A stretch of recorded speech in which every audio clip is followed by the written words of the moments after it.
Hubungan Indonesia dengan negara Australia. Hubungan antara Indonesia dan Australia terjalin setelah kemerdekaan Indonesia. Australia menjadi negara pendukung pertama dan juga mengirimkan misi diplomatik pertama untuk bertemu dengan Presiden Soekarno. Kedua negara ini bekerja sama dan memperkuat satu sama lain di berbagai bidang, salah satunya di bidang ekonomi. Mereka menandatangani perjanjian untuk mendorong perekonomian terbuka dan meningkatkan kerjasama perdagangan dan investasi. Awalnya, pemerintah Australia memberikan dukungan terhadap kemerdekaan Indonesia setelah masa penjajahan dan mendukung upaya pemerintah Belanda serta para nasionalis Indonesia untuk menyelesaikan isu kemerdekaan. Pada tahun 1940, Indonesia dan Australia mulai melaksanakan hubungan bilateral dan menjalin hubungan bilateral dalam jangka waktu yang cukup lama. Hubungan bilateral ini tergolong hubungan yang sangat menarik. Pada satu sisi, hubungan ini menjanjikan peluang kerjasama, namun pada sisi lain banyak tantangannya. Salah satu perjanjian bilateral awal yang mencakup masalah geografis adalah Perjanjian Perbatasan Maritim, ditandatangani di Canberra pada Mei 1971. Perjanjian tersebut diikuti oleh Perjanjian Memorandum of Understanding lainnya untuk mencegah perselisihan di masa depan dan memperkuat hubungan bilateral. Pada tanggal 25 Maret 1947, Perjanjian Linggarjati ditandatangani. Belanda secara de facto mengakui kemerdekaan Indonesia. Perjanjian ini menetapkan bahwa Pulau Jawa dan Sumatera adalah bagian dari Indonesia. Australia menganggap persetujuan Perjanjian Linggarjati sebagai langkah awal menuju kemerdekaan Indonesia. Australia sangat menentang agresi militer pertama Belanda terhadap Indonesia.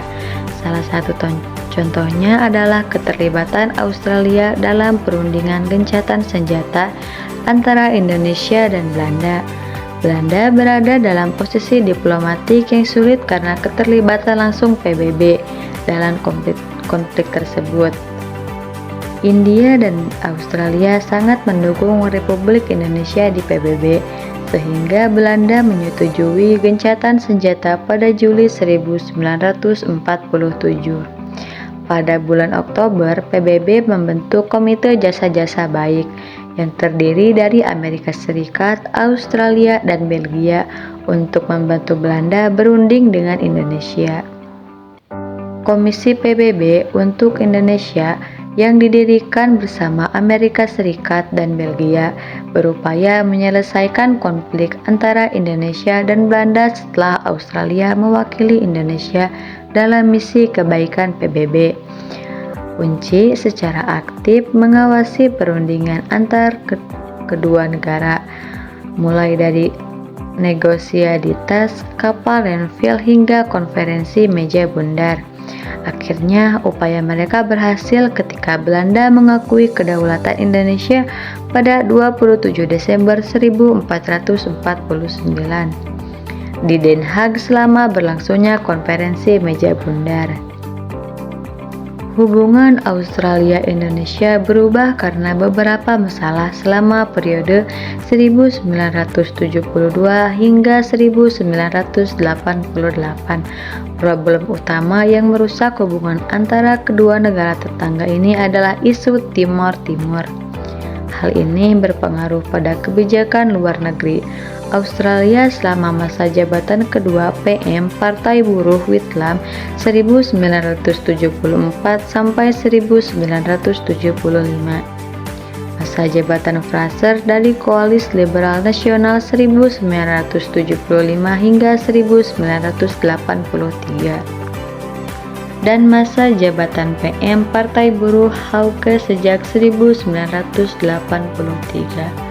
Meskipun terdapat perdebatan sengit, di parlemen, pemerintah Australia baik dari Partai Buruh maupun Koalisi Liberal Nasional mempunyai perdagangan serupa mengenai integrasi Timor Timur ke dalam wilayah Indonesia. Australia sepenuhnya mendukung ide-ide Indonesia bersama beberapa negara Asia Tenggara lainnya saat mendirikan organisasi Regional Association of Southeast Asian Nations pada tahun 1968. Isu-isu dalam hubungan bilateral. Australia dan Indonesia merupakan tetangga yang saling bergantung dan memiliki hubungan diplomatik sejak didirikannya KBRI di Canberra pada tahun 1971. Meskipun sering mengalami pasang surut, faktor geografis mendorong kedua negara ini untuk bertindak secara positif demi menjaga stabilitas regional. Isu-isu seperti gesekan kepentingan nasional dan masalah keamanan menjadi tantangan yang harus dihadapi oleh keduanya. Yang pertama yaitu hubungan bilateral Indonesia dan Australia dalam isu penanganan imigrasi. Australia menganggap Indonesia penting dalam penanganan imigrasi karena posisinya sebagai deterensi. Namun, upaya penanganan pencari suaka masih belum memadai, menghabiskan 10,3 miliar. Australia menerapkan kebijakan perbatasan berdaulat dan kembalikan perahu yang kontroversial dan mendapat kritik termasuk dari Indonesia.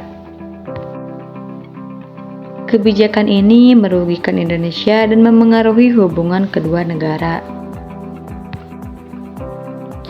Kebijakan Australia dalam menahan dan mendeportasi pencari suaka menyebabkan mereka dikembalikan ke Indonesia atau terdampar di pantai. Namun, Indonesia telah mengambil langkah-langkah untuk menyelamatkan dan memindahkan pencari suaka ke negara ketiga. Langkah ini penting untuk meningkatkan masa depan mereka. Yang kedua yaitu hubungan bilateral Indonesia dan Australia dalam isu keamanan maritim.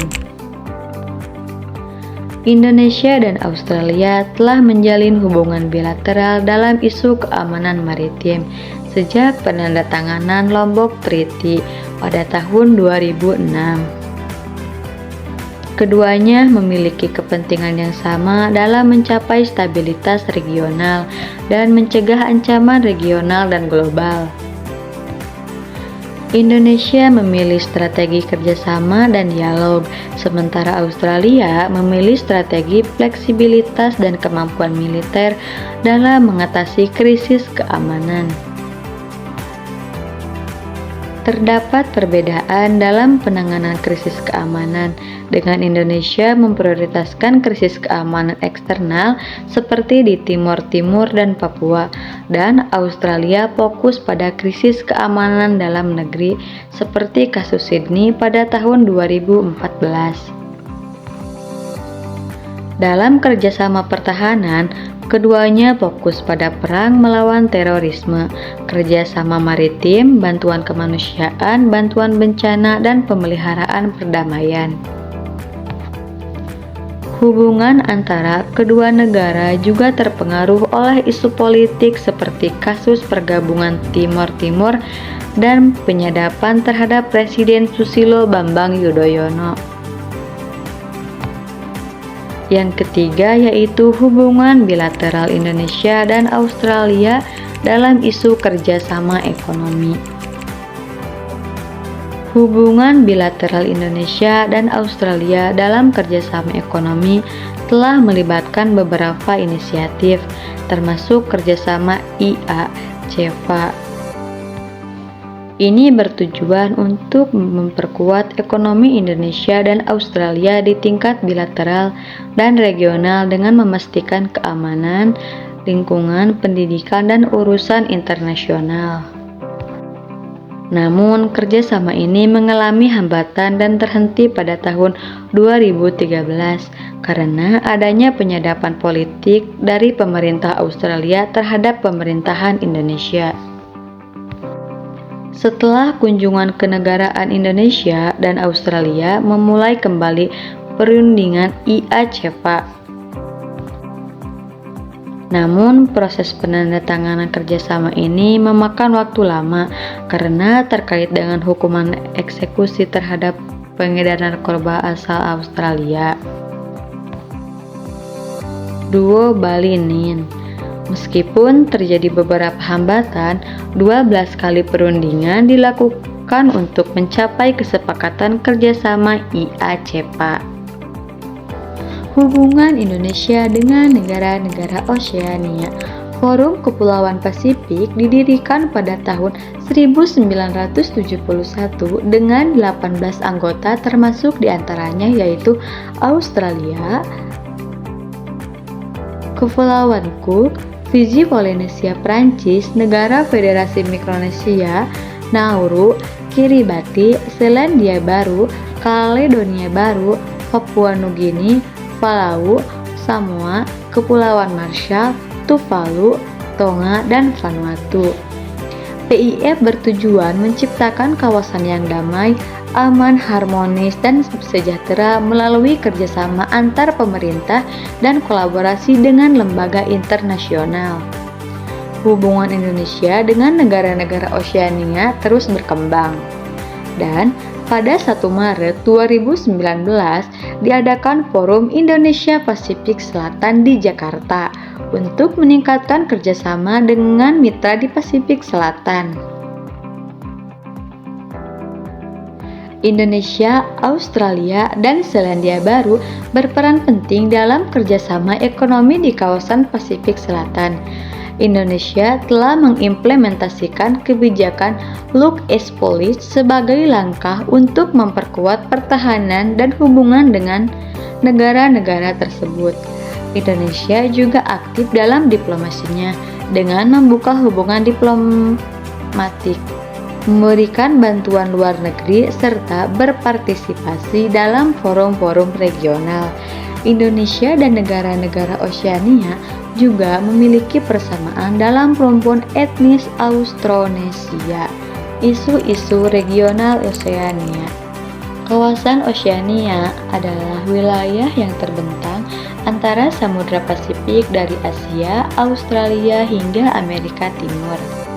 Kawasan Pasifik Barat Daya memiliki potensi kelautan terbesar, termasuk sektor perikanan dan pariwisata yang menjadi sumber pendapatan utama bagi beberapa negara di wilayah ini, seperti Fiji, Solomon Island, Tonga, Vanuatu, Western Samoa, dan Papua Nugini. Masalah utama di kawasan Oseania adalah perubahan iklim, terutama karena wilayah ini mayoritas adalah kepulauan yang sangat rentan terhadap dampak perubahan iklim. Negara-negara di kawasan Oseania telah membuat komitmen untuk mengurangi emisi gas rumah kaca sebagai respon terhadap kenaikan permukaan laut dan cuaca ekstrim yang mengancam wilayah mereka. Kondisi geografis kepulauan wilayah Oseania membuat mereka lebih rentan terhadap dampak perubahan iklim, termasuk penurunan lahan, intrusi air laut, dan kehilangan cadangan air bersih. Kenaikan permukaan laut dapat menyebabkan kehilangan wilayah pesisir yang akan berdampak pada populasi, infrastruktur, dan kegiatan ekonomi seperti pertanian dan penangkapan ikan. Negara-negara kepulauan wilayah Oseania memiliki dasar legitimasi yang kuat dalam mendorong pengurangan emisi gas rumah kaca secara global. Mereka menganggap diri mereka sebagai korban perubahan iklim dan menyerukan tindakan global untuk mengatasi masalah ini. Dengan demikian, perubahan iklim memiliki dampak negatif yang signifikan di kepulauan wilayah Oseania dan negara-negara ini butuh dukungan dalam menghadapinya.